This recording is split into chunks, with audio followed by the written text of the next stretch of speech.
অনেক দিন আগের কথা। আরব দেশে সাদ নামে একটি বংশ ছিল। এ বংশের লোকদের গায়ে ছিল ভীষণ শক্তি। তারাই তখন ছিল আরব দেশের প্রবল এবং প্রধান। সাদ্দাদ নামে একজন বাদশাহ ছিল। তার ধন দৌলতের সীমা ছিল না। হাজার হাজার সিন্ধুকে ভরা ছিল মণিমুক্তা। পিলখানায় ছিল লক্ষ লক্ষ হাতি। আস্থা বলে ছিল অসংখ্য ঘোড়া। সিপাই মন্ত্রী যে কত ছিল তা লেখা ছিল না। উজির নাজির পাত্রমিত্র দ্বারা তার মহল দিন রাত গম গম করত। এত ধনরত্ন থাকায় সাদ্দাতের দেমাগ এত বেশি হয়েছিল যে একদিন সে দরবারে বসে উজির নাজিরদের ডেকে বলল, আমার যে অশেষ শক্তি, আমার যেরকম সামর্থ্য আর খুবসুরত চেহারা, তাতে কি আমি খোদা হওয়ার উপযুক্ত নই? উজির নাজিররা বলল, নিশ্চয়ই। এত যার ধন দৌলত, দালান কোটা, হাতি ঘোড়া, তিনি যদি খোদা না হন তবে খোদা হওয়ার উপযুক্ত এই দুনিয়ায় আর কে আছে? আপনিই তো আমাদের খোদা।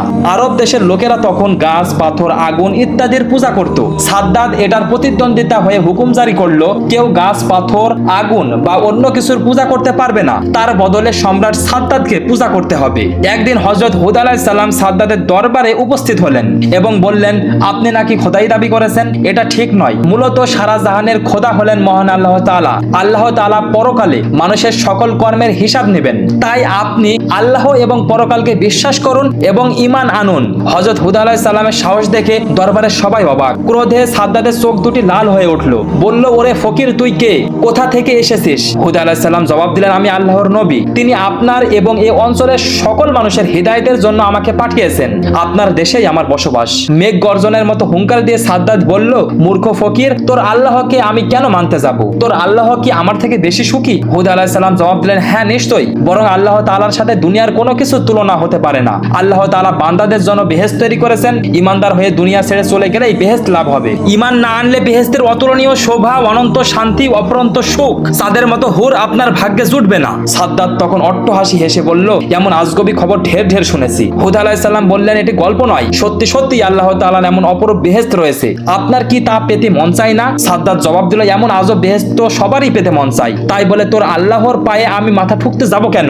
আমি কি বেহেশত তৈরি করতে পারি না? নিশ্চয়ই পারি। তোর খোদার চেয়ে আমার টাকা পয়সা, লোক লস্কর কম আছে নাকি? আমি দেখিয়ে দেব তোর খোদার বেহেশতের চেয়ে আমার বেহেশত কত সুন্দর হয়। সাদ্দাতের কথা শুনে হুদ আলাইহিস সালাম নিরাশ হলেন। আল্লাহ তাআলার আযাবের ভয় দেখালেন, জাহান্নামের কথা শোনালেন। আরো বললেন, এত অহংকার আল্লাহ কিছুতেই বরদাস্ত করবেন না। সাদ্দাত ক্রোধে চিৎকার করে উঠল, কে আসিস? এই ভিখারিকে ঘাড় ধাক্কা দিয়ে বের করে দে।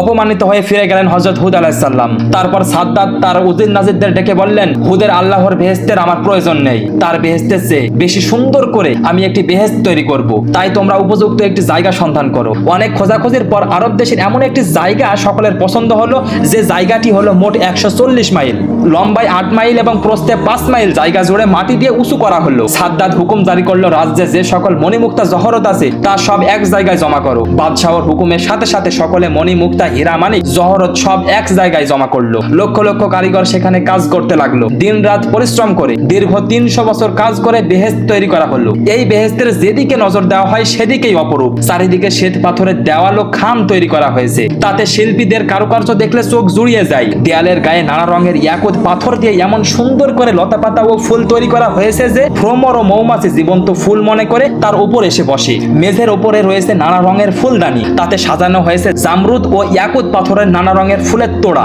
তা থেকে আতর, গোলাপ, মেশক ও জাফরানের খুশবু ছুটছে। মহলের চারিপাশে রয়েছে বাগান। তাতে রয়েছে সোনা ও রূপার গাছ। তার পাতা, ফুল ও ফল নানা রঙের পাথর দ্বারা তৈরি। এমন নিপুণ ভাবে তৈরি হয়েছে যে ভ্রমর ও মৌমাছি যেন সত্যি সত্যি ফুলের উপর বসে মধু পান করছে। সেই ফুল ও ফল থেকে যে সৌরভ বের হচ্ছে তাতে চারিদিকের বাতাস সুরভিত হচ্ছে। এসব গাছের নিচ দিয়ে কলকল শব্দে বয়ে চলেছে গোলাপ পানির নহর। তার পানি এত স্বচ্ছ যে মনে হয় যেন তরল মুক্তার ধারা বয়ে যাচ্ছে। অতি সুন্দর করে বেহেশত তৈরি সমাপ্ত করে সাদ্দাতকে সংবাদ দেওয়া হলো। সে তখন তার অধীনস্থ রাজ্য সরকারদের জানিয়ে দিল তারা যেন শীঘ্রই তার নিকট মিলিত হয়। সকলকে নিয়ে সাদ্দাত বেহেশত দেখতে যাবে। এবার সাদ্দাত সুন্দর সুসজ্জিত ঘোড়ায় চড়ে সৈন্য সামন্ত সঙ্গে নিয়ে চলল বেহেশত দেখার জন্য। দূর থেকে নজরে পড়লো বেহেশতের একটা অংশ এত জমকালো যে চোখ ঝলসে যেতে লাগলো। সাদ্দাতের আনন্দ যেন আর ধরে না। আনন্দে সে চিৎকার করে উঠলো, ওই যে আমার বেহেশত, ওই বেহেশতের সিংহাসনে আমি খোদা হয়ে বসবো, আর তোমরা হবে আমার ফেরেশতা। তারা সেই বেহেশতের দরজার সামনে এসে হাজির হলো। সাদ্দাত সকলের আগে সেই বেহেশতের দ্বারে এসে পৌঁছালো এবং অপূর্ব রূপবান একজন যুবককে দেখতে পেল। তার সুন্দর চেহারা দেখে খুশি হয়ে তাকে বলল, তুমি এই বেহেশতের দারোয়ান নাকি? যুবক উত্তর দিল, আমি মালাকুল মউত। সাদ্দাত চমকে উঠে বলল, তার মানে? যুবক বলল, আমি আজরাইল। মহান আল্লাহ তাআলা তোমার প্রাণ বের করে নিতে আমাকে পাঠিয়েছেন। সাদ্দাত রাগান্বিত হয়ে উঠল এবং চিৎকার করে বলল, সাবধান সাবধান, আমার সাথে তামাশা করছো নাকি? এই বলে নিজের খাপ থেকে তরবারিটি বের করে যুবককে হত্যা করতে অগ্রসর হলো। কিন্তু কি আশ্চর্য, তার হাত উঁচু হয়েই রইল। উত্তেজনায় শরীর থেকে দরদর করে ঘাম বের হতে লাগলো। চিৎকার করে বলল, সৈন্যগণ তাকে মাটিতে পুঁতে ফেলো। যুবক অট্টহাসি হেসে বলল, কোথায় তোমার সৈন্য সামন্ত লোক লস্কর? সব একেবারে নিশ্চিহ্ন হয়ে গেছে। সে এদিক ওদিক তাকিয়ে দেখলো সত্যি সব শেষ হয়ে গেছে। তখন ভয়ে সে কাঁপতে লাগলো। তারপর ভীত কণ্ঠে বলল, সত্যিই কি তুমি আজরাইল? যুবক বলল, হ্যাঁ, আর দেরি করার সময় আমার নেই, এখানেই তোর জান নেব আমি। সাদ্দাত শিশুর মতো নিঃসঙ্গতার ভারে কেঁদে উঠলো। মিনতি করে বলল, ভাই আজরাইল, আমায় একটু সময় দাও। অনেক সাধ করে আমি বেহেশত তৈরি করেছি, একবার আমায় তা দেখতে দাও। এই বলে সে ঘোড়া থেকে নামার চেষ্টা করলো। মেঘের মতো গর্জন করে আজরাইল আলাইহিস সালাম বললেন, খবরদার, এক পাও এগিয়ে আসার ক্ষমতা তোর নেই। সাদ্দাত হাউমাউ করে কাঁদতে লাগলো। সে অবস্থাতেই আজরাইল আলাইহিস সালাম তার জান কবজ করে নিল। তারপর হঠাৎ একটি আওয়াজ হলো।